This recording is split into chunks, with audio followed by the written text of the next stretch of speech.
J'aimerais que nous ouvrions nos Bibles, s'il vous plaît, dans le livre de Job. Job au chapitre 22, au verset... Je vais lire au verset 1er et je vais lire dans la version français courant. Job 22, à partir du verset 1er. Alors, Eliphaz de Théman prit la parole et dit à Job: un humain pourrait-il être utile à Dieu? À lui-même plutôt s'il est sensé. Le verset qui m'intéresse, c'est le verset 3. Que gagne le Dieu souverain si tu es juste? Que gagne-t-il si tu rends ta conduite irréprochable? Est-ce pour ton attachement à lui qu'il te corrige, qu'il entre en jugement avec toi? N'est-ce pas plutôt pour ta grande méchanceté, pour tes fautes immenses? C'est le verset 3. Que gagne le Dieu souverain si tu es juste? Que gagne-t-il si tu rends ta conduite irréprochable? Le titre que j'ai donné à mon partage ce matin, c'est « Vivre en chrétien ». Vivre en chrétien. Nous sommes sur une série intitulée « Nous croyons » et chaque semaine, nous présentons les différents articles de la confession de foi de Providence. Nous avons parlé de l'humanité, nous avons parlé de sa déchéance et son besoin désespéré d'être sauvé. Et nous avons montré qu'en Jésus-Christ, nous sommes sauvés. Alléluia. Et cette assistance est composée de personnes qui ont un niveau de connaissance de Jésus différent, varié. Certains ont rencontré Jésus il y a quelques semaines, d'autres l'ont accepté il y a quelques mois, sont passés par les eaux du baptême, et d'autres connaissent le Seigneur depuis plusieurs années. Mais il y a une question qui doit nous habiter tous, une fois que nous entendons le message de l'Évangile et que nous choisissons d'y apporter une réponse positive. Une fois que nous choisissons d'accepter Jésus dans notre vie comme Seigneur et Sauveur personnel, je crois que la motivation première qui nous anime lorsque nous le faisons, c'est parce que nous ne voulons pas aller en enfer. Il y a quelque temps encore, nous étions en période de canicule. Et en voyant la façon dont les gens s'agitaient à cause de la température qui était irrespirable, je me suis dit, effectivement, personne ne veut aller en enfer. Parce qu'il fera beaucoup plus chaud en enfer que durant la canicule. Et si vous voyez des gens qui souffrent et qui courent pour s'hydrater, pour s'abriter, pour dévaliser les magasins, pour acheter des climatiseurs, ils doivent savoir qu'il n'y aura pas de split en enfer. Personne ne veut aller en enfer. Et c'est pour cette raison, pour être sauvé de nos péchés, être réconcilié avec Dieu, que nous en arrivons à accepter Jésus. Mais une fois que nous l'avons accepté, curieusement, Dieu ne nous reprend pas tout de suite pour que nous soyons avec lui pour l'éternité. Il nous laisse vivre encore sur la terre. Cela montre que lorsque nous acceptons Jésus, le fait que nous soyons sauvés ne marque pas la finalité de ce que nous avons à faire sur la terre. Accepter Jésus ouvre les portes de ce qu'on appelle une vie nouvelle. Lorsque nous acceptons Jésus, nous naissons de nouveau. Et naître de nouveau nous engage à marcher en nouveauté de vie. Je veux dire à quelqu'un qui a accepté Jésus qu'en acceptant Christ, tu t'es engagé à marcher comme Jésus-Christ a marché. Tu t'es engagé tous les jours de ta vie à faire tous tes efforts pour ressembler davantage à Jésus. Quelqu'un qui a accepté Jésus a fait le choix d'apprendre à parler comme Jésus, a décidé de marcher comme Jésus, d'agir comme Jésus, de régler les problèmes avec les autres comme Jésus les aurait réglés, de manager les autres comme Jésus les aurait managés, d'être en relation avec les autres comme Jésus nous engage à le faire. Et tout cela s'appelle la vie chrétienne. 1 Jean 2,6 dit, celui qui dit qu'il demeure en lui doit marcher aussi comme il a marché lui-même. J'aimerais que tu dises à ton voisin de ma part, tu dois marcher comme Jésus a marché. Cela implique que la vie chrétienne nous engage à faire des efforts quotidiens pour ressembler chaque jour à Christ en nous laissant diriger par son Saint-Esprit. Sans cesse, année après année, semaine après semaine, nous rappelons les termes de cet engagement. Mais il peut survenir dans notre marche un temps où nous savons ce qu'il convient de faire, mais où la motivation de faire ce qui est convenable nous manque. Tous ici, nous savons devoir être bons et aimants les uns envers les autres. Qui ne sait pas ici qu'il doit être bienveillant avec les autres? Nous le savons. Nous savons que nous devons faire preuve de patience, être tempérants les uns avec les autres.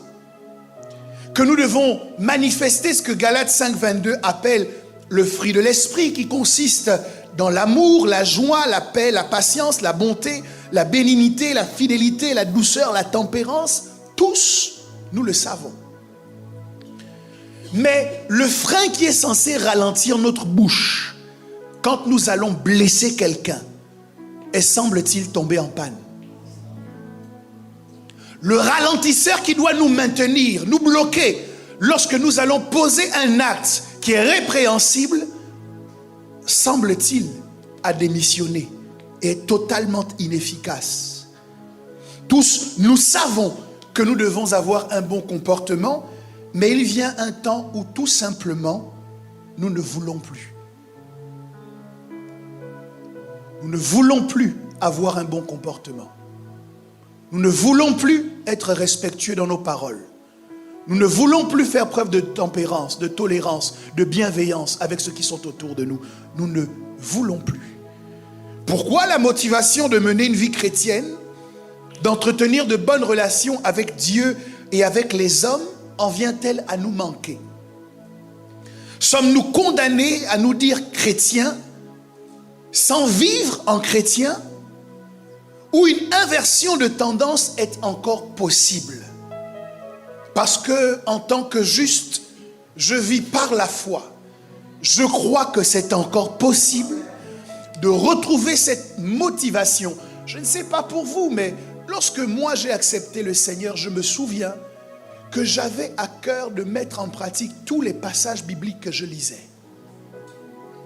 Dès que je faisais quelque chose de mal, même si on ne s'en était pas rendu compte, j'éprouvais le besoin de confesser le mal que j'avais fait. Lorsque quelqu'un me mettait en colère et que j'avais envie d'entrer en colère et de mal parler à cette personne, quelque chose en moi, je crois que c'était le Saint-Esprit me disait, tu ne dois pas parler comme ça, parce que Jésus n'aurait pas parlé comme ça. Mais aujourd'hui, lorsque je regarde comment nous fonctionnons dans le cadre de nos relations interpersonnelles, je me demande, le Saint-Esprit a-t-il disparu de l'Église?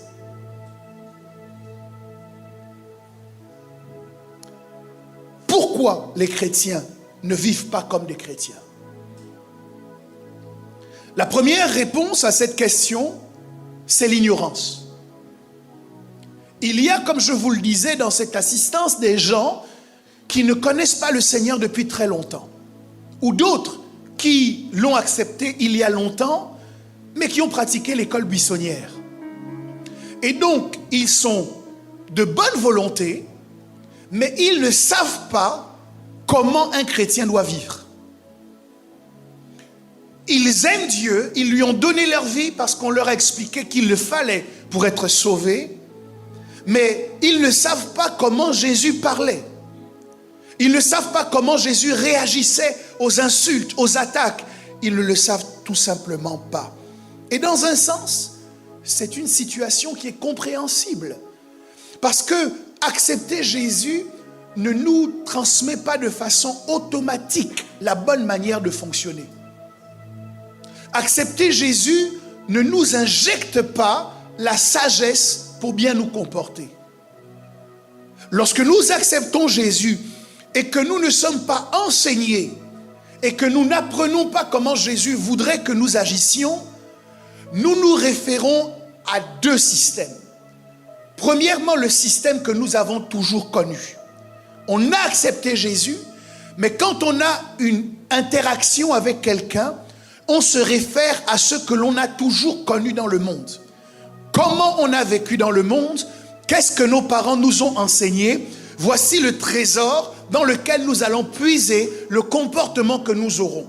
C'est ce qui explique que certains sont chrétiens, mais ils continuent à fonctionner comme des non-chrétiens parce que leur système de référence n'a pas changé. La deuxième chose dans laquelle nous puisons lorsque nous ne sommes pas suffisamment instruits, c'est le mimétisme. Nous arrivons à l'église et comme nous ne savons pas prier, nous copions les autres quand ils prient. Comme nous ne parlons pas en langue, nous essayons de capter le parler en langue de notre voisin et de le reproduire. Quand il a dit « Korababa », je comprends que donc je dois commencer par la...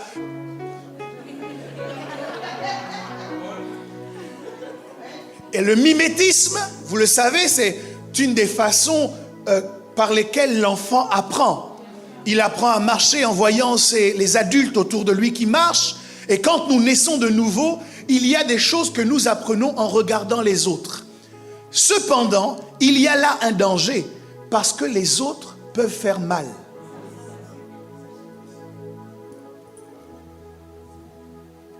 Dans une église dont on m'a parlé, qui était située non loin d'un magasin appelé Aldi, j'ai appris que des chrétiens, pendant le culte, allaient faire leurs courses. J'ai appris que certains allaient s'acheter du liquide vaisselle, des madeleines, de quoi prendre leur petit déjeuner dans une église dont on m'a parlé, qui n'était pas loin d'un magasin appelé Aldi. J'ai tout d'abord été surpris par cela. Et puis lorsque j'ai entendu la liste des différents noms de ceux qui avaient été croisés, je me suis rendu compte qu'il y avait une puissance de mimétisme. Parce que si des gens considérés comme des anciens le font, comment des gens qui sont nouveaux ne le feraient pas?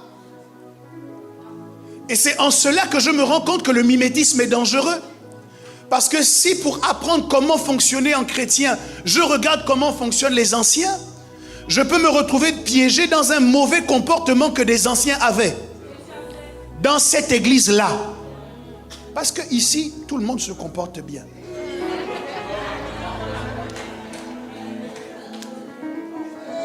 Ça m'a surpris parce que d'abord, je me dis, c'est un manque de respect vis-à-vis de Dieu. C'est une déconsidération du sacré. Et puis finalement, je me suis dit, mais ça explique pourquoi certaines vies sont bloquées. Parce que si vous manquez de respect à Dieu de cette manière, comment Dieu va vous respecter dans les prières que vous faites? Mais bon, ce n'était pas dans cette église-là. Vous savez que le juste vit par la foi. Et donc le mimétisme nous emmène à copier aussi des erreurs. Je vois un ancien qui, étant irrité, ne met pas de frein à sa bouche et parle mal avec les autres, et je copie en me disant, mais en tant que chrétien, je peux faire ça. Donc le mimétisme procure certains avantages, mais il nous met en danger de produire certaines mauvaises choses parce que les anciens aussi ne sont pas parfaits. Et que tous nous sommes en apprentissage. Et donc pour sortir de cette logique où je ne sais pas comment me comporter, ma solution se trouve dans l'enseignement. Dans l'instruction qui m'est donnée sur la base de la parole de Dieu. Qu'est-ce que le pasteur prêche? Est-ce que quand j'entends la prédication, j'ai le sentiment que Dieu valide le fait que mes émotions soient supérieures à mon devoir? Non. Lorsque j'entends la prédication, je comprends qu'en tant que chrétien, j'ai des devoirs. J'ai l'impératif de marcher comme Christ a marché. Je ne peux donc pas me laisser submerger par mes émotions ou justifier mes mauvaises attitudes par des systèmes émotionnels dans lesquels je me trouve. Ce qui est ma référence, c'est l'enseignement qui m'est donné en conformité avec ce que Dieu dit. Osée 4, 6 dit, mon peuple est détruit parce qu'il lui manque la connaissance. Puisque tu as rejeté la connaissance, je te rejetterai et tu seras dépouillé de mon sacerdoce. Parce que tu as oublié la loi de ton Dieu, j'oublierai aussi tes enfants. On voit ici dans Osée 4:6 que Dieu propose la connaissance aux hommes. On voit que Dieu fait preuve de plusieurs méthodes, de plusieurs manières pour transmettre la connaissance aux gens. Mais que lorsque Dieu envoie la connaissance, il y a des gens qui sont en capacité de la rejeter. Pendant que vous m'écoutez prêcher ce matin, il y a parmi vous des gens qui vont recevoir ce que je dis et qui considéreront que effectivement je dois marcher comme Christ. Je dois apprendre à marcher comme Christ, et d'autres qui vont rejeter ce que je suis en train de dire. Mais la souffrance dans notre vie est souvent liée au fait que nous avons rejeté la connaissance. Nous rejetons également la connaissance parce que nous sommes déjà remplis d'une autre connaissance. Nous sommes remplis de tout ce que nous avons entendu au sujet de la personne qui parle. Nous sommes remplis de connaissances de toutes nos convictions au sujet de comment les autres personnes se comportent. Et puis ça marche pour eux. Et donc, lorsque la parole vient être proclamée et qu'il nous est dit que nous devons baser notre vie sur ce qu'elle dit, nous ne sommes pas tellement chauds à l'idée de la mettre en pratique. Nous rejetons cette connaissance parce qu'en vérité, nous pensons déjà connaître. Mais si ta vie ne ressemble pas à la vie de Jésus, alors tu ne connais pas bien. Si tes interactions avec les autres ne ressemblent pas aux interactions que Jésus avait avec les autres, alors tu ne connais pas bien. Et le seul moyen pour toi, c'est d'accepter d'être enseigné. D'accepter de dire je ne connais pas. Qu'est-ce que Dieu attend de moi dans telle situation? Et de chercher dans la parole et de demander à ceux qui te dirigent, qu'est-ce que Dieu attend de toi? Éphésiens 4:18 dit, ils ont l'intelligence obscurcie, ils sont étrangers à la vie de Dieu à cause de l'ignorance qui est en Dieu, en eux. Lorsqu'on est ignorant, on est étranger à la vie de Dieu. La deuxième raison qui peut expliquer pourquoi un chrétien ne vit pas en tant que chrétien, ne vit pas une vie chrétienne, c'est le découragement. Le découragement, c'est une perte de courage, une perte d'énergie, un abattement, de la démoralisation. Il y a au milieu de nous des gens qui sont démoralisés et qui n'ont plus envie de faire des efforts pour vivre en tant que chrétien. Ce découragement est souvent venu du fait qu'ils ont essayé de toute leur force et chaque fois ils se sont rendus compte qu'ils n'y arrivaient pas. Ils ont prié parfois 5 fois, 10 fois pour demander à Dieu de les délivrer du même problème, pour se rendre compte la 11e fois que ce problème était toujours dans leur vie. Ils ont fait tous leurs efforts pour ne pas craquer et ils ont tenu comme ça pendant 1 an, pendant 2 ans, et puis 2 ans et demi, une situation arrive où ils retombent dans les mêmes travers. Et ils disent, ça ne sert à rien. Certains sont également découragés parce que quand ils faisaient leurs efforts, ils s'attendaient à de la réciprocité de la part des autres. Ils se disaient, si je pardonne mon frère, alors mon frère aussi me pardonnera. Si je fais attention à mes paroles quand je parle à ma sœur, elle aussi fera attention. Et puis ils se sont rendus compte un jour qu'ils étaient les seuls dans leur entourage à faire attention. Et que pendant que eux rongeaient leurs freins, se battaient pour vivre et marcher en chrétien, d'autres n'avaient que faire de ces balivernes théologiques. Ils se sont dit, mais finalement, à quoi ça sert? Et ils ont tout bonnement baissé les bras. Et ils disent désormais, je vivrai comme je peux vivre. Selon ce que je sens. Je vais aller à l'église, je vais payer ma dîme, je vais apporter mes offrandes, mais ne me demandez pas trop. Ne me demandez pas de supporter les afflictions. Ne me demandez pas un cœur trop large pour supporter ou pour pardonner. Ne me demandez pas cela, c'est trop me demander. J'ai fait ça pendant tellement longtemps et qu'est-ce que j'ai récolté? La première chose que je veux dire à ces personnes qui sont découragées de vivre en tant que chrétiens et qui ont abandonné, c'est que vous êtes fautif. Vous avez commis une erreur. C'est une erreur que nous commettons tous à un moment donné. Cette erreur, c'est de penser que nous pouvons vivre chrétiennement par notre propre force. Cette erreur, c'est de considérer que nous-mêmes, par notre volonté, par notre capacité, nous pouvons nous préserver du péché. Par notre propre force, par notre propre volonté, nous pouvons surveiller notre langue.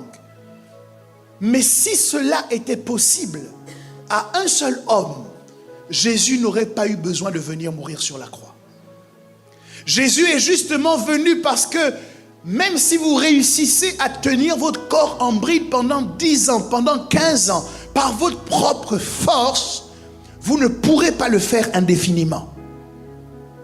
C'est pour cette raison que Zacharie 4,6 dit, alors il reprit et me dit, c'est ici la parole que l'Éternel adresse à Zorobabel.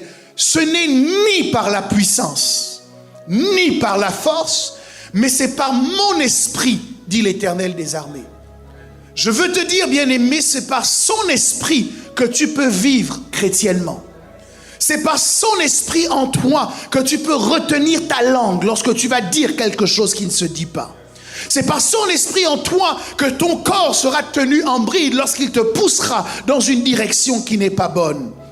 Jean 15,5, Jésus a dit, « Je suis le cep, vous êtes les sarments. Celui qui demeure en moi et en qui je demeure porte beaucoup de fruits, car sans moi, vous ne pouvez rien faire. » Vous ne pouvez pas vivre la vie chrétienne sans Christ. Vous ne pouvez pas être chrétien sans que Christ demeure en vous et sans que vous cherchiez à demeurer en Christ.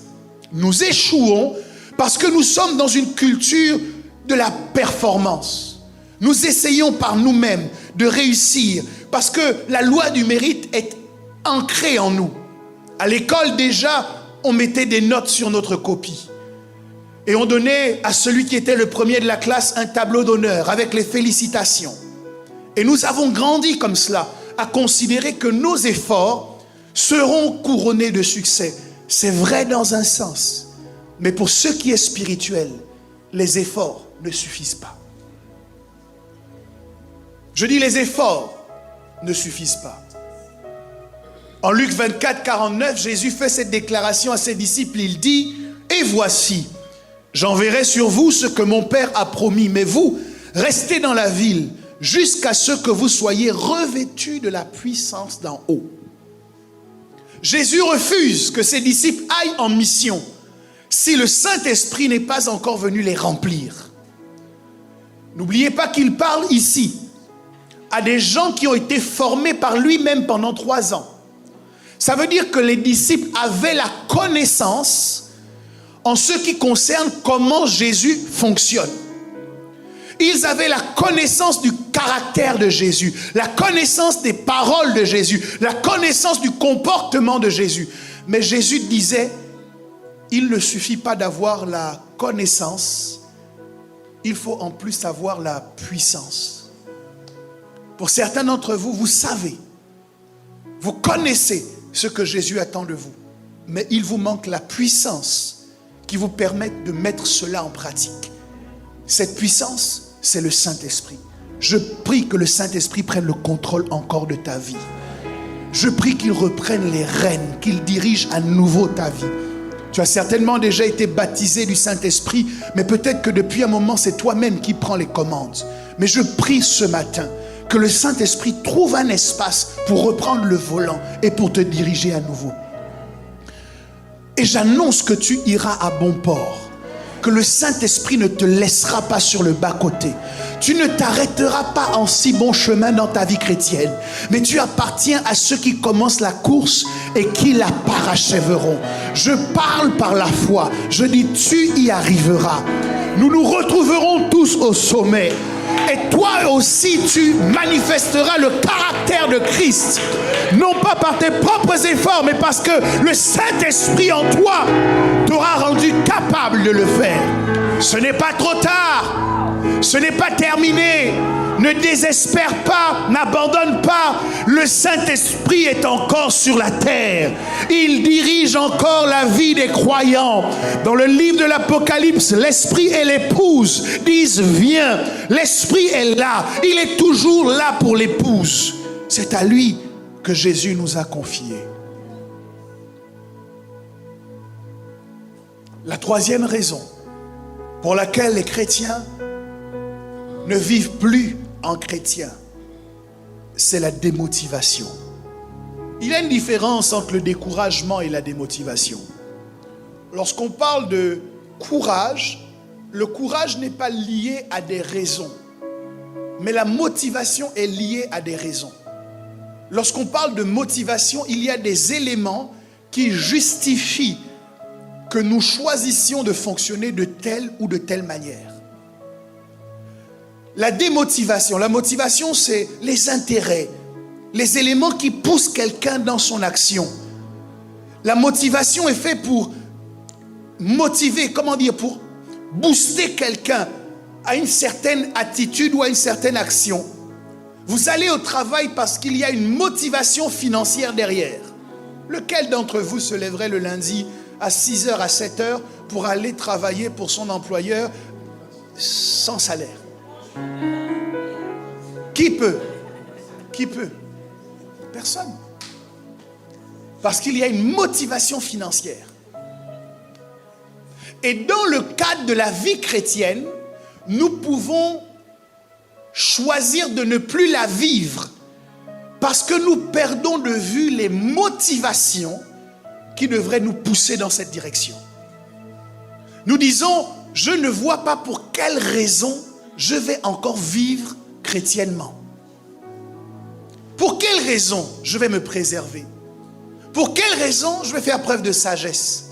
Pour quelle raison je vais être bienveillant? Pour quelle raison je vais être tolérant? Le monde est un monde méchant, les gens sont cruels, il faut savoir se défendre. Pourquoi je vais tendre l'autre joue? Ce type de réflexion est lié au fait que les raisons, les motivations qui devraient nous encourager, nous pousser dans la bonne direction ont tout simplement disparu de notre pensée. Philippiens 3:8 dit « Et même, je regarde toute chose comme une perte, à cause de l'excellence, de la connaissance de Jésus-Christ, mon Seigneur, pour lequel j'ai renoncé à tout, et je les regarde comme de la boue afin de gagner Christ. » Lorsque nous mettons en position pour vivre chrétiennement, nous devons avoir décidé dans notre cœur de regarder tout ce qui nous emmènerait dans une autre direction comme de la boue. La considération que nous avons pour la vie chrétienne influence la force que nous aurons à la vivre ou à ne pas la vivre. Si nous considérons le christianisme comme une punition, si nous considérons le fait de marcher en chrétien comme une souffrance, nous ne pourrons pas avoir de l'endurance dans notre chrétienté.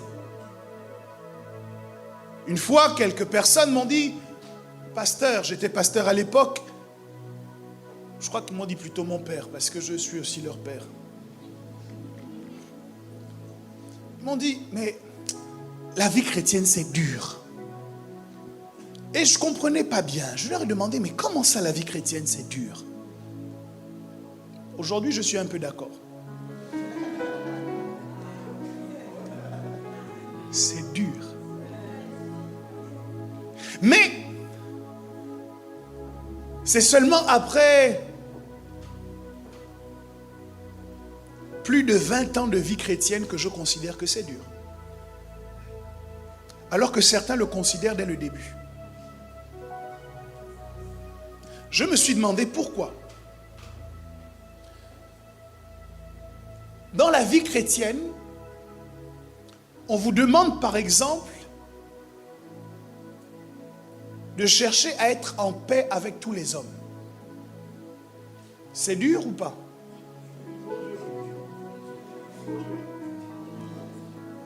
Mais si vous ne faites pas ce que la Bible dit, et que vous êtes en guerre avec tous les hommes, qu'est-ce qui est plus dur?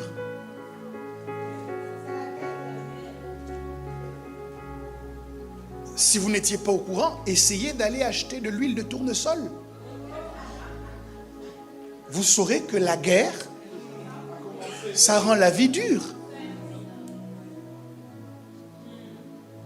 Aujourd'hui, pour toutes sortes de choses, on vous dira, c'est l'Ukraine. Ton frère ne veut plus te parler, tu lui demandes qu'est-ce qu'il y a, il va te dire, c'est l'Ukraine.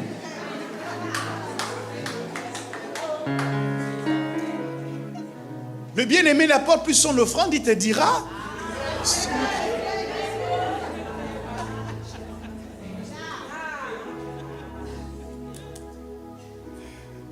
Mais si je considère le fait d'être en inimitié avec les autres comme un désavantage, je considérerai donc le fait d'être en paix avec les autres comme un avantage. Et dans ces conditions, ma vie chrétienne, je ne la vis pas comme une punition, mais comme une bénédiction. C'est une bénédiction de chercher à ne pas avoir de problème avec les autres, pour les bonnes raisons. Il faut aussi assumer parfois certains problèmes. Mais c'est une bonne chose de vivre en paix avec les gens. Et la vie chrétienne nous met en orbite pour vivre une vie de qualité. Donc lorsque nous comprenons cela, nous n'envisageons pas tout ce que nous faisons comme chrétiens, nous ne l'envisageons pas comme une souffrance. Quelqu'un qui vient à l'église le dimanche matin, ou qui est à l'église le samedi soir pour une conférence, ou le vendredi soir pour une conférence, peut être tenté de considérer que ça lui prend beaucoup de temps. On pourrait retourner le problème ailleurs. S'il n'était pas à l'église le vendredi soir, où est-ce qu'il serait? Certains seraient en boîte de nuit, d'autres seraient dans un bar, d'autres seraient en train de coller la petite.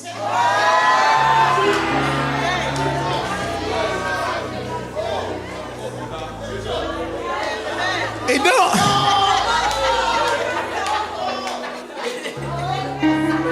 je me souviens toujours de ce monsieur. C'était un professeur qui était collègue de mon évêque doyen, c'est lui qui raconte l'histoire. Ils étaient tous les deux enseignants dans le même établissement. Et un jour, alors que son collègue passe devant lui, en fait, il y avait une forte pluie. Et son collègue passe devant lui en voiture. Et lui dit, mais pourquoi tu es sous la pluie en train de te mouiller? Monte dans la voiture, je vais te déposer chez toi, parce qu'ils étaient voisins. Le monsieur de lui répond, non, je ne peux pas venir avec toi pour rentrer à la maison, parce que je ne vais pas à la maison. Il dit, mais tu vas où? Il dit, je jure, sous la pluie, hein, je jure qu'aucun de mes enfants ne sera polygame. Parce que là, si je ne vais pas voir ma deuxième femme, ça va être les problèmes à n'en plus finir demain. Donc voilà comment un papa, un vieux, était en train de se mouiller sous une pluie torrentielle parce qu'il devait aller voir sa deuxième femme. Et c'est là que vous comprenez que la vie chrétienne, c'est bien. Donc ce n'est pas une souffrance, mais c'est un avantage. Si vous la vivez comme une souffrance, votre endurance sera affectée. C'est pour vous redonner des raisons d'être chrétien et de vivre chrétien que je veux vous parler ce matin de 10 raisons de vivre la vie chrétienne. Quelqu'un dit avec moi 10 raisons de vivre la vie chrétienne. La première raison, c'est que on doit vivre la vie chrétienne parce que c'est ce que Dieu veut. Je redis, nous devons vivre la vie chrétienne parce que c'est ce que Dieu veut. Quand je dis c'est ce que Dieu veut, n'oubliez pas que le Dieu dont je parle est le Dieu omniscient. Il connaît toutes choses, si celui qui connaît toutes choses vous trace un chemin, de quelle manière vous pouvez vous convaincre que le chemin autre que vous allez suivre serait meilleur? N'oubliez pas, il est omniscient. Il sait quels sont les problèmes que vous allez rencontrer dans votre vie. Il sait quels sont les gens, les relations que vous aurez dans la vie si vous êtes chrétien. Il sait quels sont les types de personnes que vous ne rencontrerez jamais si vous marchez en tant que chrétien. Il sait quels sont les types de maladies que vous n'aurez pas si vous vivez en tant que chrétien. Il sait quels sont les problèmes que vous n'aurez pas à gérer si vous vivez en tant que chrétien. Et c'est pour cela qu'avec toute son analyse et toute sa science, le Dieu de la Bible dit, il faut vivre comme ça. Jérémie 29, 11 nous montre que ce n'est pas un caprice. Il dit, car je connais les projets que j'ai formés sur vous. Ce sont des projets de paix et non de malheur. Vivre la vie chrétienne nous permet de rentrer dans les projets de Dieu pour nous. Et ces projets pour nous sont des projets de paix et non de malheur. Il est capital, si vous voulez persévérer dans la vie chrétienne, de comprendre que non seulement Dieu sait tout, mais c'est également un Père aimant. Ses projets pour nous sont les meilleurs qui soient. Quels sont ces projets? Éphésiens 1, versets 4 à 6 nous dit, en lui, Dieu nous a élus avant la fondation du monde, pour que nous soyons saints et irrépréhensibles devant lui. Verset 5, nous ayant prédestinés dans son amour à être ses enfants d'adoption par Jésus-Christ, selon le beau plaisir de sa volonté, à la louange de la gloire de sa grâce qu'il nous a accordée en son bien-aimé. Dieu veut que tu vives en tant que chrétien. Deuxième raison, c'est la meilleure façon de vivre. Si vous achetez une machine à laver et que vous décidez que vous allez l'utiliser comme bon vous semble, vous prenez le manuel et vous le jetez dans le feu en disant, mode d'emploi, je te brûle au nom de ma cheminée. Quand vous allez commencer à ouvrir les différents bacs, vous ne saurez pas comment tirer le meilleur parti de votre machine à laver. Elle peut vous avoir coûté très cher. Mais puisque vous ne suivez pas le mode d'emploi de celui qui l'a inventé, vous allez mal l'utiliser et vous allez vite la casser. Il y a beaucoup de vies qui sont mal utilisées et qui sont cassées parce qu'on ne suit pas le mode d'emploi. Ta vie est comme ça. Elle est tohu-bohu parce que tu ne suis pas le mode d'emploi. Elle est en dents de scie, elle est sens dessus dessous. Elle est désordonnée parce que tu ne suis pas le mode d'emploi. Le mode d'emploi te dit où est-ce qu'on met la lessive, où est-ce qu'on met l'adoucissant. Le mode d'emploi te dit où est-ce qu'on met le fiancé, où est-ce qu'on met le prétendant, où est-ce qu'on met le mari. Le mode d'emploi te dit où est-ce qu'on met les enfants, où est-ce qu'on met le service à l'église. Le mode d'emploi te dit où est-ce qu'on met le père, où est-ce qu'on met la mère. Le mode d'emploi te dit où est-ce qu'on met le ministère, où est-ce qu'on met la famille, où est-ce qu'on met le travail. Le mode d'emploi te dit tout cela. Et à partir du moment où tu ne suis pas le mode d'emploi, tu vas commencer à essayer d'utiliser ta machine à laver comme un sèche-linge. Tu vas mettre le linge mouillé, tu vas appuyer tous les boutons possibles en t'attendant qu'à la fin le linge soit sec, et il ne le sera jamais parce que la machine à laver n'a pas été pensée pour ça. Donc la raison pour laquelle tu dois vivre en tant que chrétien, c'est parce que quand Dieu t'a créé, il t'a créé pour cette vie-là. Il t'a donné le cœur pour vivre cette vie-là. Il a créé tous tes membres, tout ton corps pour que tu vives cette vie-là. Et à partir du moment où tu choisis d'utiliser ta vie, ton corps, ton énergie pour vivre une autre vie, tu vas expérimenter des choses que le constructeur n'avait pas prévues pour toi. L'enfant prodigue n'aurait jamais dû dépenser tout son argent chez les prostituées et connaître la famine et demander à manger la nourriture des pourceaux. Il a connu cela parce qu'il a décidé de vivre sa propre vie en dehors des règles de son père. Donc lorsque nous sortons des règles du Père, nous pouvons expérimenter la famine, nous pouvons expérimenter l'abaissement au point de manger la nourriture des cochons. Il y a des nourritures que tu manges parce que tu ne vis pas la vie chrétienne. Il y a des choses que tu acceptes qui sont dans ta vie parce que cette vie-là n'est pas chrétienne. Mais quand tu vis la vie chrétienne, non seulement tu expérimentes le meilleur de cette vie, mais en plus, si jamais il y a quelque chose qui se casse dans la machine à laver, tu peux aller vers le constructeur pour dire « j'ai respecté le mode d'emploi et la machine ne fonctionne pas comme elle devrait fonctionner ». Et quand le constructeur se rend compte que tu as raison, il remplace. Il dit, je remplacerai les années que les sauterelles, le asile et le gélec t'ont volé. Il est capable de remplacer ta vie. Si seulement tu peux venir le voir en disant, j'ai respecté tes commandements, j'ai respecté ta parole, mais dans ma vie, il n'y a que problème. Dieu dira changer sa vie. J'ai respecté les autres, j'ai respecté les principes, j'ai respecté la déontologie, j'ai respecté l'éthique. Et dans mon ministère, il n'y a que problème. Dieu dira, changer son ministère. Tu peux repartir vers le constructeur parce que tu as respecté le mode d'emploi. Mais vous avez des appareils où on vous explique que si vous avez dévissé cette vis-là, la garantie ne marche plus. Si vous avez enlevé ce couvercle-là, la garantie ne marche plus. Et dans nos vies, beaucoup d'entre nous, nous avons dépiécé notre vie, nous l'avons démonté. Nous avons pris les principes que Dieu avait mis ici, nous les avons considérés comme des vices. Et nous avons pris ce que Dieu considérait comme un vice et nous l'avons considéré comme des vertus. Et on a des problèmes de garantie.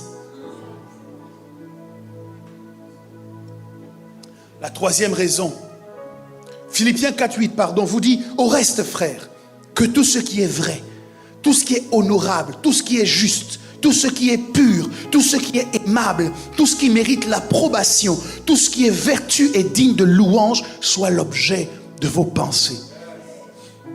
Voici le plan de Dieu pour toi et moi. Qu'est-ce qu'il y a à fuir ici? Qu'est-ce qu'il y a de mauvais ici pour qu'on aille chercher autre chose ailleurs?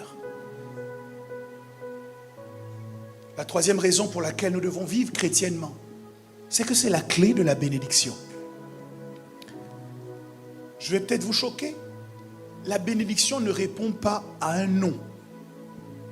La bénédiction répond à un style de vie. Je redis, la bénédiction ne suit pas un nom.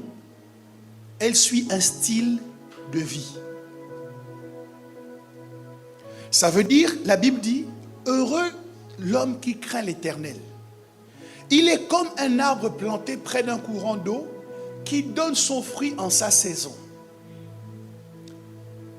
Le fruit que cet arbre donne n'est pas lié au fait simplement que ce soit un arbre, mais c'est lié au fait que ce soit un homme qui craint l'Éternel.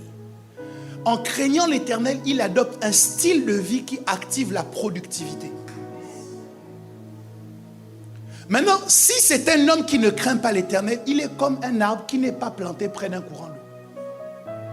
Et donc, même si c'est un arbre, lorsque sa saison arrive, parce qu'il est desséché, il ne produit rien. Le secret de la bénédiction, c'est le style de vie que tu cultives. Ce style de vie, c'est la vie de celui qui craint Dieu, qui respecte sa parole, qui essaye tous les jours, chaque jour un peu plus, de faire mieux qu'hier, pour ressembler davantage à Jésus. Psaume 128, verset 1. Heureux tout homme qui craint l'Éternel. Vous savez, quand on parle de bénédiction, on parle de makarios. Bénédiction, c'est le même mot qui dit heureux. Quand Jésus parle des béatitudes, il dit béni est celui. On a traduit ça par heureux, celui qui. Mais en fait, c'est béni est celui. Et Cantique des degrés dit heureux tout homme qui craint l'Éternel. Donc, béni est tout homme qui craint l'Éternel, qui marche dans ses voies. Verset 2, tu jouis alors. Alors veut dire quoi? C'est une conséquence. Tu jouis alors du travail de tes mains. Tu es heureux, tu prospères. Ça veut dire que tu ne peux... En fait, ta prospérité est conditionnée par le fait que tu crains l'Éternel et que tu marches dans ses voies. ta prospérité, le fait que tu sois heureux dans ta vie. Combien de gens ici cherchent le bonheur? Le bonheur est conditionné par le fait de craindre l'Éternel et de marcher dans ses voies. Quatrième raison. La quatrième raison pour laquelle nous devons vivre chrétiennement, c'est que c'est la clé de l'accomplissement de la prophétie. De la même manière que la bénédiction s'attache à un style de vie, la prophétie nous attend quelque part. Dites avec moi, la prophétie t'attend quelque part. Je redis, la prophétie t'attend quelque part. Lorsque les textes disent que Jésus devait rentrer à Jérusalem monté sur le petit d'un ânon, vous ne pouviez pas rencontrer Jésus à ce moment-là, à moins de vous trouver à Jérusalem. Vous ne pouviez pas voir l'accomplissement de cette prophétie, à moins de vous trouver à Jérusalem, parce que la prophétie est localisée à un endroit. La prophétie est géolocalisée. Lorsque Saül rencontre Samuel, Samuel lui donne un certain nombre d'étapes par lesquelles il va passer avant que l'esprit ne tombe sur lui. Il lui dit, tu vas aller à tel endroit. Ensuite, tu vas aller à tel endroit. Ensuite, à tel autre endroit. Et voilà les choses que tu vas vivre. Pourquoi? La prophétie est géolocalisée. Maintenant, la vie chrétienne, imaginons, me permet de marcher sur cette allée centrale. Je représente cela par le fait que la vie chrétienne, c'est l'allée principale qui est ici. Est-ce que je peux demander à Samuela de se tenir debout, s'il te plaît? Non, tu as le bébé avec toi? Ok. Laetitia, tiens-toi debout, juste en face de moi. Laetitia représente la prophétie qui est attachée à ma vie. Voici le chemin qui me permet d'aller la croiser. Maintenant, imaginez qu'alors que je suis là, je décide de changer d'orientation. Excusez-moi, je vais vous déranger parce que je veux vous montrer comment vous dérangez Dieu. Dieu a déjà mis la prophétie à un endroit, te voilà maintenant. Tu bouges parce que ça prend trop de temps et te voici ici. Et tu avances, mais la prophétie t'attend toujours. Le seul texte dans lequel on dit que tu peux attendre la prophétie, c'est quand tu te trouves déjà au bon endroit. Il dit, j'étais à mon poste. Et c'est parce qu'il était à son poste que Dieu lui dit, attends la prophétie, elle s'accomplira certainement. Mais lorsque tu sors du chemin que Dieu a tracé, tu sors de la probabilité de croiser ta prophétie. Lorsque Abraham dit à Isaac, Dieu lui-même se pourvoira de l'agneau. Abraham ne redescend pas avec Isaac dans la vallée pour aller chercher l'agneau. C'est sur le sommet de la montagne qu'après avoir levé la main pour abattre son fils, il regarde et il voit un bélier qui était pris dans un buisson. Donc le bélier attendait là. Et le moyen pour Abraham de trouver le bélier était d'arriver jusqu'au sommet. Il y a une prophétie qui t'attend sur le chemin de ta vie chrétienne.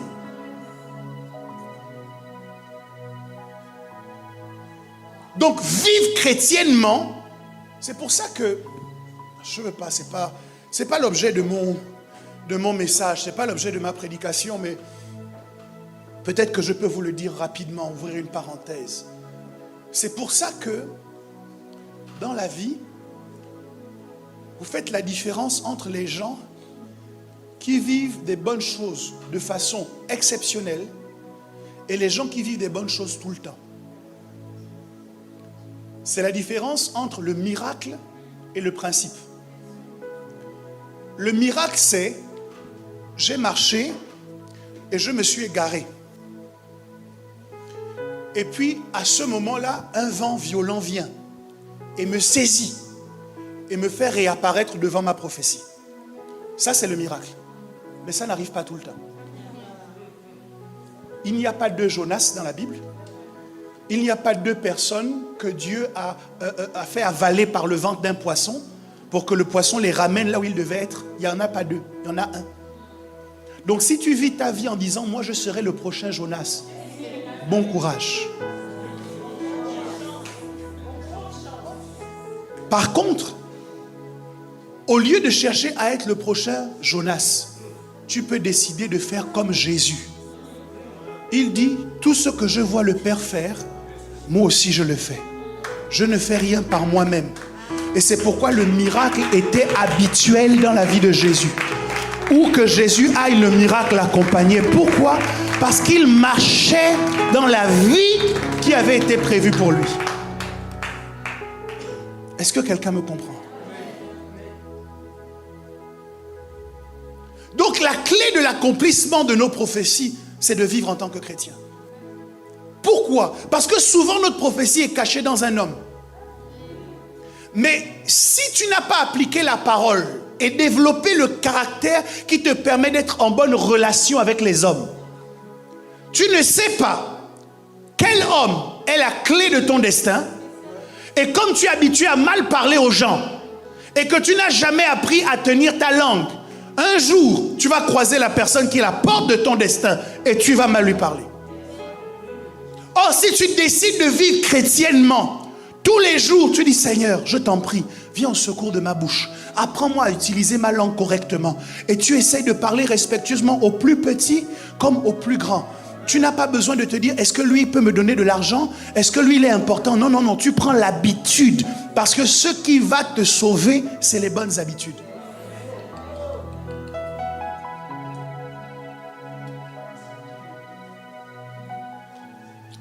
Quelqu'un dit avec moi, c'est la clé de la prophétie. Donc vous comprenez, certains d'entre vous, pourquoi les prophéties ne s'accomplissent pas dans vos vies? Non, vous ne comprenez pas? Les prophéties, là, vous attendent quelque part. Elles vous attendent sur le chemin de la tempérance. Elles vous attendent sur le chemin de l'amour, sur le chemin du pardon, sur le chemin de la bienveillance. C'est là-bas que vos prophéties vous attendent. Toutes, elles sont massées là-bas, comme un groupe qui est à l'arrêt de bus qui attend que le bus arrive. Et depuis des années, elles vous attendent. Et elles regardent comme ça, leur montrent en disant, oh, il est où? Ah, il s'est encore arrêté dans la méchanceté. Ah, il s'est encore arrêté dans la colère. Ah, il s'est encore arrêté dans l'intolérance. Mais ce bus-là, il est toujours en retard. Ah, c'est comme ça sa vie. C'est la clé, cinquièmement, c'est la clé de la rapidité. La vie chrétienne, c'est la clé de la rapidité.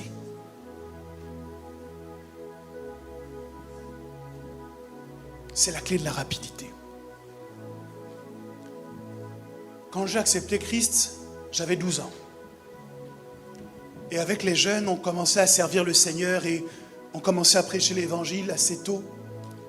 Et il y a toujours des paroles qui m'ont marqué, c'est quand j'entendais nos aînés.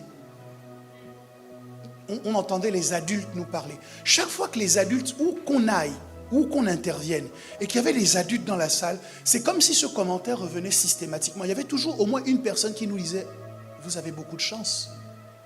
Il dit, au moins vous. Si moi j'avais eu l'occasion de rencontrer Jésus à vos âges, il y a beaucoup de bêtises que je n'aurais pas faites dans ma vie. Il y a beaucoup de temps que je n'aurais pas perdu. Il y a beaucoup d'erreurs que je n'aurais pas commises. Et ça m'a permis de réaliser combien c'était une richesse de connaître Jésus tôt. Pourquoi? Parce que quand on connaît Jésus tôt, on n'a pas besoin de faire toutes les expériences de la vie pour savoir ce qu'il convient de faire. On fait ce que Jésus a dit qu'on doit faire.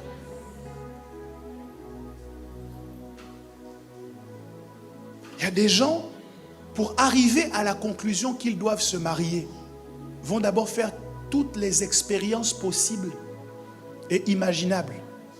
Et puis quand ils seront épuisés de leur vie de débauche, ils vont dire, bon, maintenant je vais me caser. Vous entendez l'expression, je vais me caser? Est-ce que vous voyez ce à quoi ça renvoie? Ça veut dire qu'avant de te caser, tu étais quoi? Tu étais un SDF. Tu n'avais pas de domicile, tu n'avais pas de stabilité.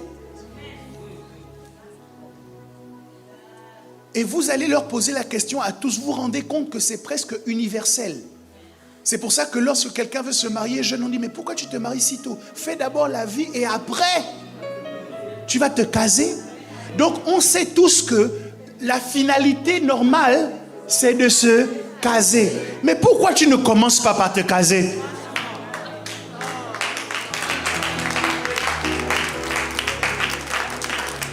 Avec toutes les expériences, imagine, Tout l'argent que tu as sorti pour faire rêver les gens, tu les as emmenés ici, tu les as emmenés là-bas, et tel restaurant, et tel cadeau. Imagine un peu tout ça, si tu avais acheté les briques.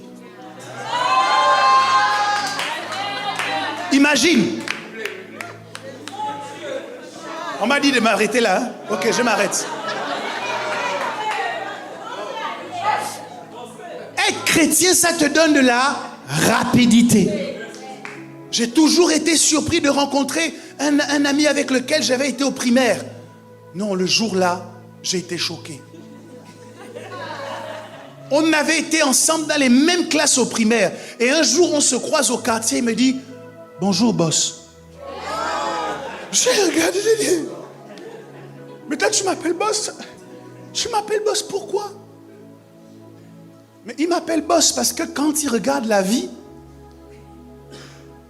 avec tous les choix qu'il a fait, on a le même âge, mais je suis devenu le boss. Pourquoi? Parce que la vie chrétienne. Vous voulez gagner du temps? Soyez chrétien. Vivez en chrétien. Battez-vous pour appliquer ce que Jésus vous dit.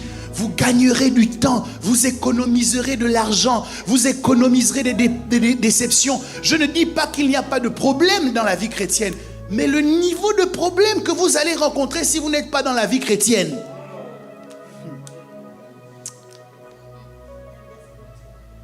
Ah, Jésus. Je n'avais pas prévu de vous dire ça.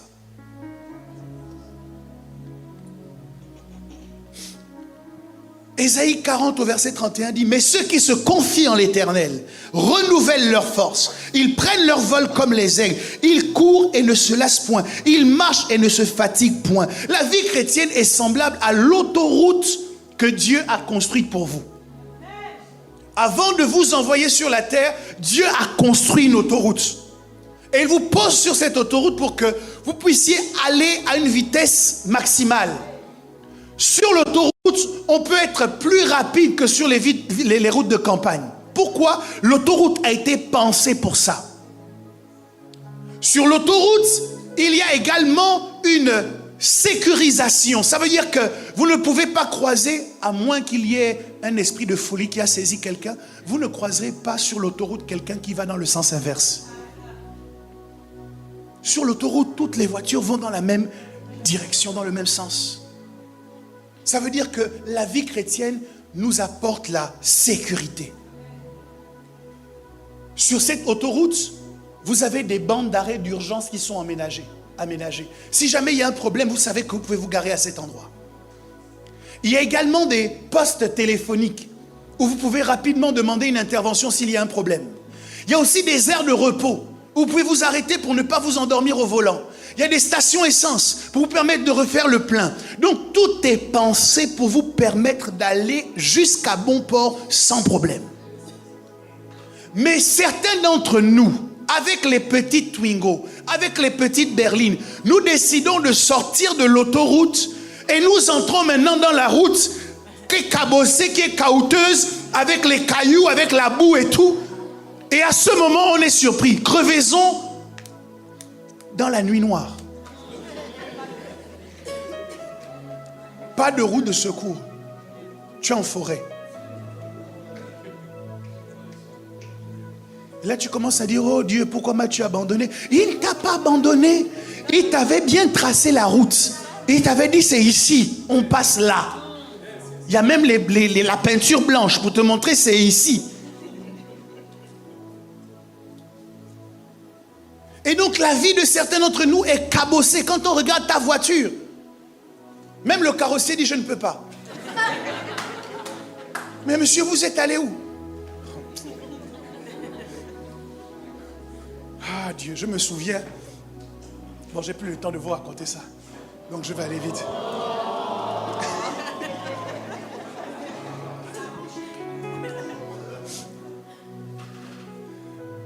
Bref.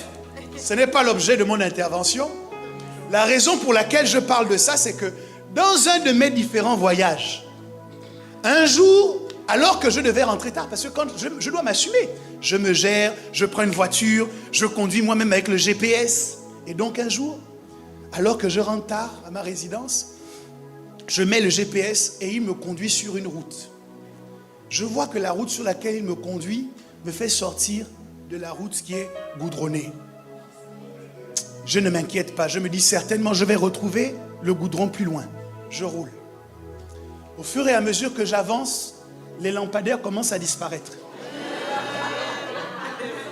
Je ne m'interroge pas, j'avance.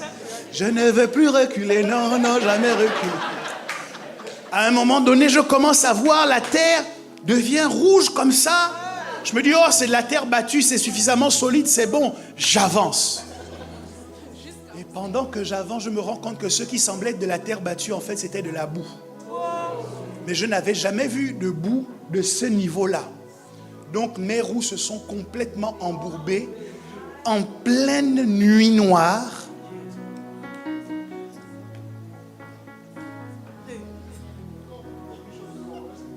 Donc, je sors. En fait, il y a des jeunes filles qui passent qui me disent, monsieur, vous voulez qu'on appelle les jeunes du quartier? Je dis, dans la nuit noire, les jeunes du quartier.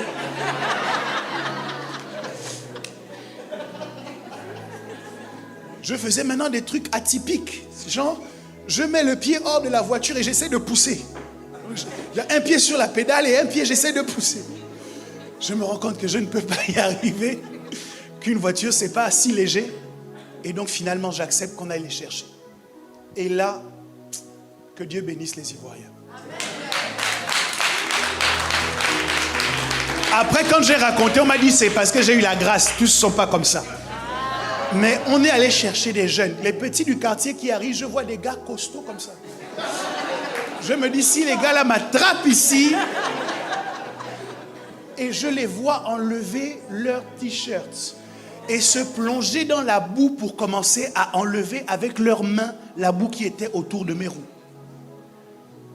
Je les regarde. Ils me disent, monsieur, essayez de lancer le moteur. J'essaye de démarrer, ça ne marche pas. Il y a l'un d'entre eux qui court pour rentrer chez lui pour aller chercher une pelle. Ils viennent encore et ils se mettent sous les roues de la voiture et ils enlèvent. Et ils mettent des planches et ils mettent des cailloux. Et ils sont restés avec moi comme ça pendant presque 1 heure. Pendant 1 heure, ils étaient dans la boue. Et il y a un monsieur, un papa qui arrive et qui les regarde et qui dit, ah, mes enfants, ce que vous faites là, la voiture ne va pas bouger. Je vois le papa qui était accompagné de ses 2 filles enlever son pantalon pour se mettre en caleçon. Enlever sa chemise. Lui-même se mettre sous la voiture pour racler quelque chose que les jeunes ne voyaient pas. Pour me dire ensuite, essayez de démarrer. Et au fur et à mesure comme ça, j'ai eu tout un groupe de personnes qui sont venues m'aider. Il y a même un taximan qui s'est arrêté qui a dit, avec votre capacité de conduite, vous ne pouvez pas sortir. Moi, je connais le volant. Laissez-moi conduire. Quand il a pris le volant, il a fait quelque chose. Je ne savais pas qu'on pouvait faire ça avec une voiture. Et c'est comme ça que, finalement, je suis sorti.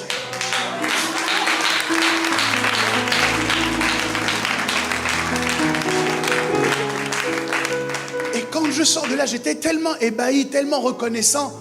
J'avais un petit peu d'argent que je leur ai donné, ils étaient contents vraiment, je suis rentré, j'étais touché. Mais quand je me démarre pour rentrer, je regarde d'abord le type de la salissure qu'il y a sur la voiture. Je me suis dit non, avant de rentrer, mieux, je fais quand même laver parce que les gens qui vont me recevoir là vont se dire mais le monsieur là, il a quel problème? Et pendant que le laveur était en train de nettoyer la voiture, je sentais comment le Saint-Esprit était en train de m'enseigner. Tu vois, la vie chrétienne, c'est comme cette autoroute qui est goudronnée, qu'il ne faut pas quitter. Quand tu en sors, tu vas aller t'embourber.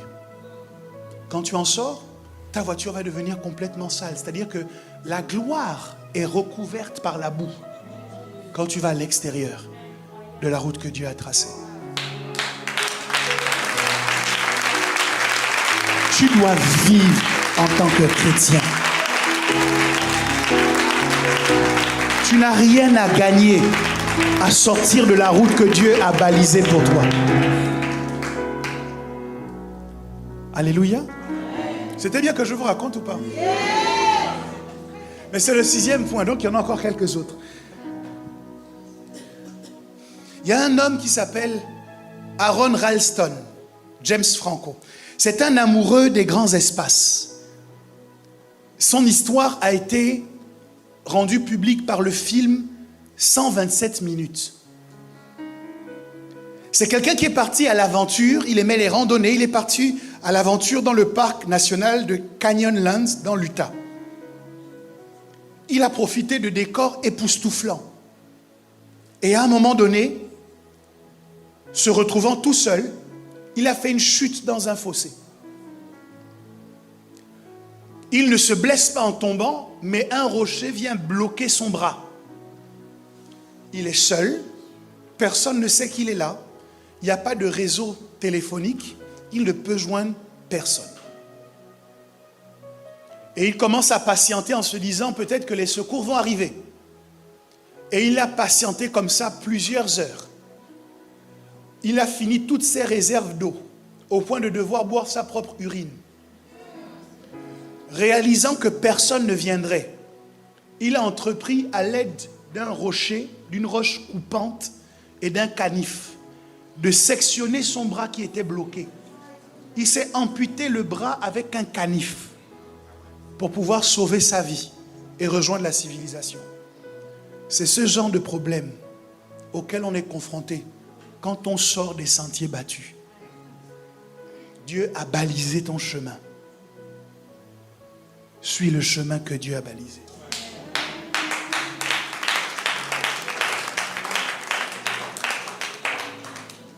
Psaume 46, verset 2 dit, Dieu est pour nous un refuge et un appui, un secours qui ne manque jamais dans la détresse. Psaume 4, 9 dit, je me couche et je m'endors en paix, car toi seul, ô Éternel, tu me donnes la sécurité dans ma demeure. Quelqu'un qui ne vit pas chrétiennement et qui, par exemple, passe son temps à voler, il y a une sécurité qu'il n'a pas, parce qu'il sait qu'un jour ou l'autre, on va l'attraper. Mais toi qui vis chrétiennement, qui es honnête, qui déclare toujours bien tes impôts, tu n'as aucune inquiétude qu'un jour le fisc frappe à ta porte, parce que tu vis chrétiennement. Celui qui triche à l'école, vous avez déjà remarqué que la sérénité ne l'habite pas? Mais toujours il est là, les yeux qui se baladent comme un lézard. Donc toi, l'homme de Dieu, un homme créé à l'image et à la ressemblance de Dieu, te voit maintenant avoir un regard de margouillard qui parcourt la pièce pour savoir est-ce qu'on va t'attraper. Les gens qui volent dans les magasins, vous pensez qu'ils sont sereins quand ils passent les portiques de sécurité? La façon dont leur cœur bat, le vigile peut même entendre le battement de leur cœur. Et pourtant, quand tu vis chrétiennement, c'est des choses que tu n'es pas censé connaître. Moi, je n'étais pas censé connaître ça. Jusqu'un jour où, avec des amis, nous sommes allés dans un supermarché. J'étais en classe de 4e. Et nous avions de l'argent en poche. Mais pour découvrir la sensation, nous avons commencé à prendre des paquets de chips dans le magasin et à les manger dans le magasin. Il y a bien l'un d'entre nous qui a remarqué que quelqu'un nous suivait. Mais ça ne nous a pas intrigués plus que ça. Et après avoir copieusement mangé nos paquets de chips, nous avons laissé l'emballage vide et avions le projet de sortir par la sortie sans achat. Et c'est là que, d'un geste, le vigile s'est mis en face de nous. Il nous a dit, monsieur, suivez-moi. Il nous a emmenés dans des endroits où vous n'avez jamais accès, qui sont toujours couverts par des plastiques là. Voilà, des portes plastiques, voilà. La porte plastique s'ouvrit. Je parle au passé simple pour vraiment faire la narration. S'ouvrit devant nous. Nous entrâmes dans un espace insalubre, inquiétant. Il n'y avait pas de peinture sur les murs, c'était les briques. Et on nous emmena dans un bureau.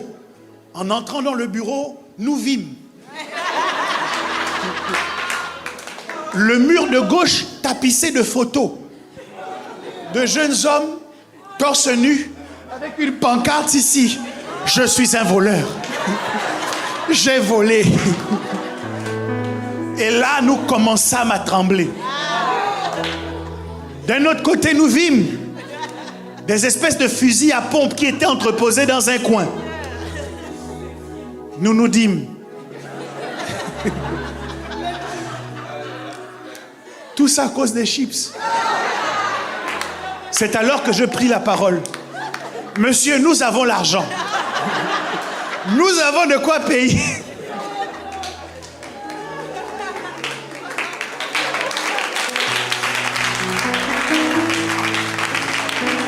Tout ça pour dire que quand tu vis en tant que chrétien, il y a des endroits du supermarché que tu ne verras jamais.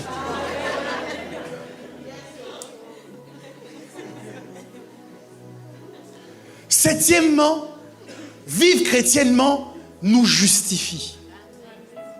Joseph a vécu chrétiennement. Ça veut dire qu'il a respecté les principes divins, quelles que soient les circonstances dans lesquelles il s'est trouvé. Lorsqu'il arrive dans la maison de Potiphar et que la femme de Potiphar lui propose de coucher avec elle, Joseph refuse, alors que sa situation en tant qu'esclave en aurait été nettement améliorée. Mais par crainte et par égard pour Dieu, Joseph dit non. Il est jeté en prison. Même dans la prison où il est injustement, il continue à appliquer des principes bibliques. C'est quoi? Il reste bienveillant. Il est tellement bienveillant que le jour où le panetier et les chansons font un mauvais rêve, qui les rembrunit sur leur visage, Joseph se rend compte qu'ils ne vont pas bien. Il ne pense pas seulement à lui, mais il voit sur le visage des autres que ça ne va pas. Il leur demande, qu'est-ce que vous avez? Ils racontent leurs problèmes. Joseph ne dit pas chacun ses problèmes. Il dit, venez, je vais vous raconter, vous expliquer votre rêve. Parce que Joseph a pratiqué la parole de Dieu à toutes les étapes, il s'est ouvert un accès que personne ne pouvait fermer jusqu'au palais de Pharaon. Donc, au final, il a été justifié de toutes les charges qui avaient pu peser contre lui parce qu'il a continué de vivre chrétiennement. Daniel a été victime d'un complot. Au final, on l'a jeté dans la fosse aux lions. Mais les lions n'ont pas pu le dévorer. Parce que quand Daniel est tombé dans la fosse, Dieu savait pourquoi il était dans cette fosse. Shadrach, Meshach, Abednego ont été jetés dans la fournaise ardente. Mais dans la fournaise ardente, ils n'ont pas brûlé. Pourquoi? Parce que vivre en tant que chrétien nous justifie. Lorsque tout le monde nous a accusés, lorsque tout le monde nous a condamnés, la pire des choses que nous puissions faire, c'est de leur donner raison. Mais si nous nous battons pour vivre chrétiennement, le temps vient où Dieu va nous justifier. Où Dieu va dire, vous avez dit ceci de mon fils, cela de ma fille, tout cela était faux, voici la preuve, moi-même je le justifie. 2 Thessaloniciens 3,13 nous encourage et dit, pour vous frères, ne vous lassez pas de faire le bien. Galates 6,9 dit, ne nous lassons pas de faire le bien car nous moissonnerons au temps convenable si nous ne nous relâchons pas. Je vous ai dit que cela nous rassure, c'est le 8e point. Cela nous donne de la sérénité. Nous sommes tranquilles. Proverbe 3 au verset 17 dit au sujet des voies de Dieu, ces voies sont des voies agréables et tous ces sentiers sont paisibles. Lorsque nous marchons dans les voies de Dieu, il y a une paix qui nous habite, qui n'habite pas tous les autres.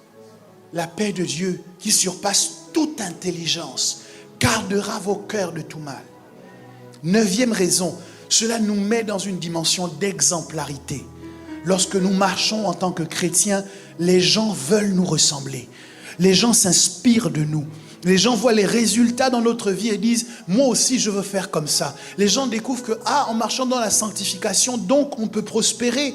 Les gens disent, sans mentir, on peut atteindre ses objectifs commerciaux dans cette entreprise, sans gruger le client, sans tromper les gens. On peut réussir à avoir des promotions sans coucher avec le patron. Les gens découvrent à travers nous une exemplarité, une autre façon de faire.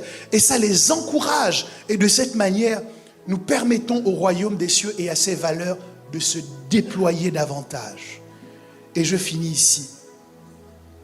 Donc, je peux vous donner les textes. 1 Corinthiens 11, 1. Soyez mes imitateurs, comme je le suis moi-même de Christ. Les gens vont vouloir vous imiter. Hébreux 13, 7. Souvenez-vous de vos conducteurs qui vous ont annoncé la parole de Dieu. Considérez quelle a été la fin de leur vie et imitez leur foi. Et je finis avec la 10e raison. La 10e raison, c'est que nous devons vivre chrétiennement parce que ça affecte notre éternité. Je redis, cela affecte notre éternité.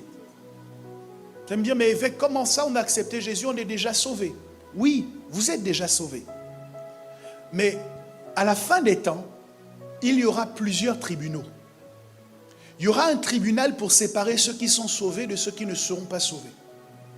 Mais il y aura un autre tribunal qu'on appelle le tribunal des récompenses. Et au tribunal des récompenses, chacun de nous, nous allons être jugés par la qualité de vie que nous avons menée sur la terre.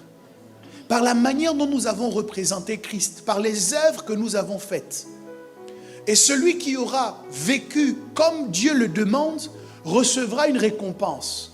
Peut-être que ce sera une couronne avec plus d'étoiles. Peut-être que ce sera un éclat ou une marque sur son visage. Je ne sais pas exactement, mais on sait qu'il aura une récompense. Peut-être que sa place sera beaucoup plus proche de Dieu que la place des autres. Mais ce qui est certain, c'est qu'au ciel, nous ne serons pas tous égaux. On sera tous sauvés. On est tous sauvés. Mais au ciel, nous ne serons pas tous au même endroit. Et c'est vous, aujourd'hui, qui déterminez quelle sera la qualité de votre récompense au ciel.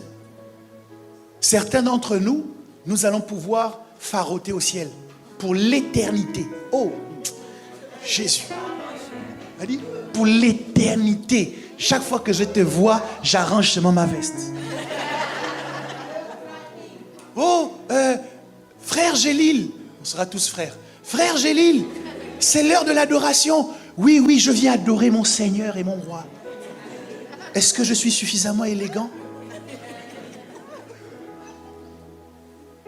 Et il y a d'autres. Frère, c'est l'heure d'adorer. Pousse-toi. Au ciel, il sera obligé de raser les murs comme ça. Parce que dès que Raymond va le voir, il va dire, mais frère, où est ta couronne? Ah non, j'ai oublié ça à la maison. J'ai laissé à la maison. Parce que des fois, tu sais, c'est lourd à porter. La vérité, c'est qu'au ciel, on saura la vérité. Le mensonge ne passera plus. Donc Raymond va te voir les trous.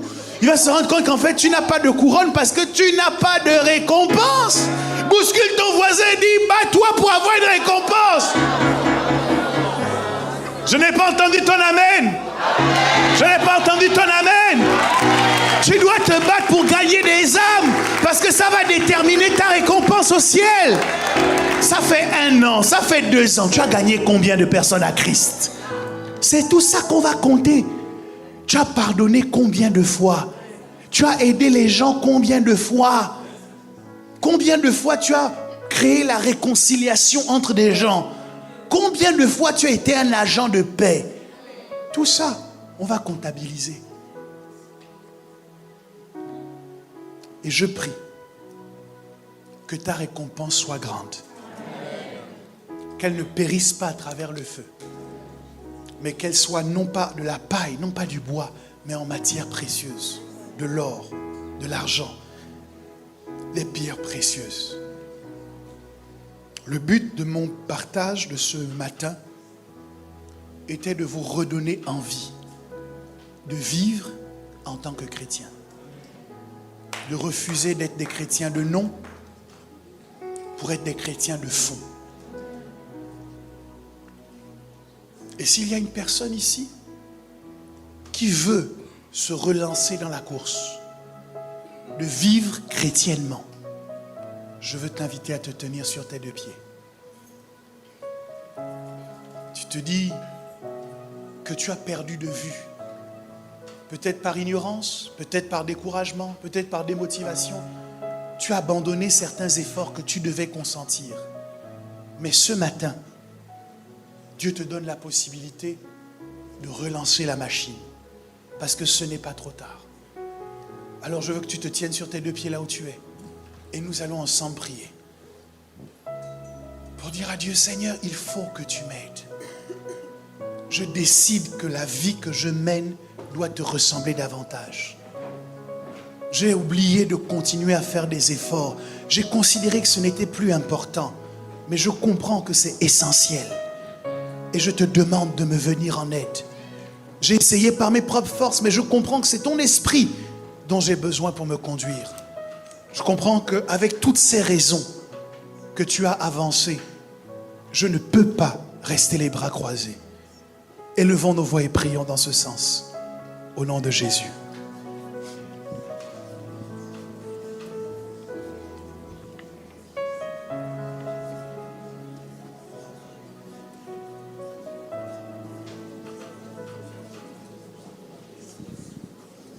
Nous pouvons prier, dire Seigneur, je veux me relancer dans la course de la vie chrétienne. Je veux recommencer. Avoir ce désir chaque matin quand je me lève de faire des choses qui me rapprochent de toi, de chercher à te ressembler davantage, pas impressionner qui que ce soit, mais à te ressembler. Tu peux parler à ton Dieu, tu peux prier, tu peux prendre la décision au plus profond de ton cœur. Réaliser que c'est pour cela que tu es encore sur la terre. Quelque chose de plus peut être fait. Vas-y.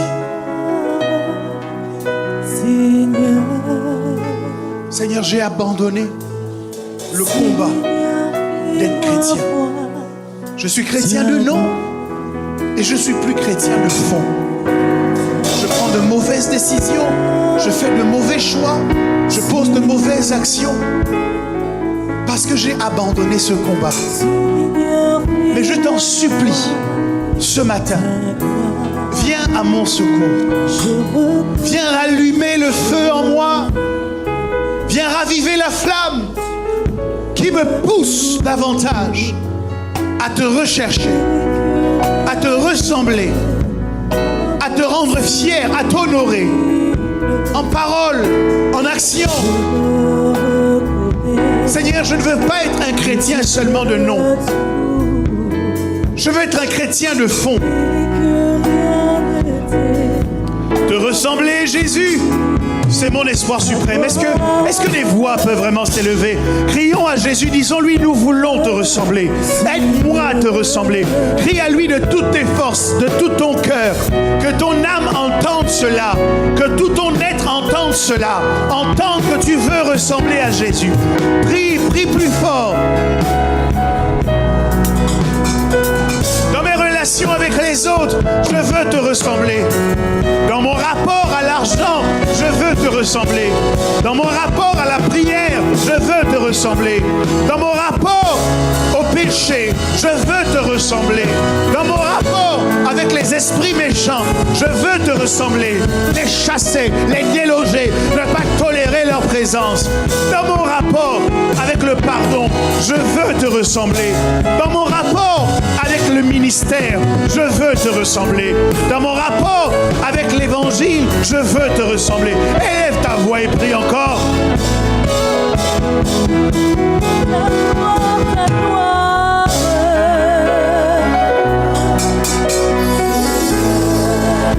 Seigneur, fais-moi voir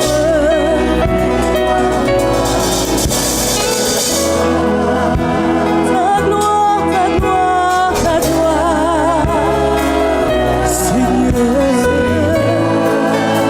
Seigneur, fais-moi voir ta gloire, ta gloire, ta gloire, ta gloire, ta gloire,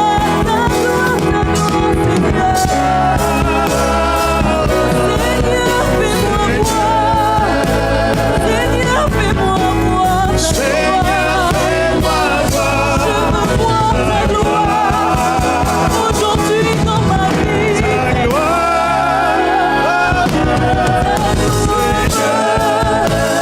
Seigneur, fais-moi voir,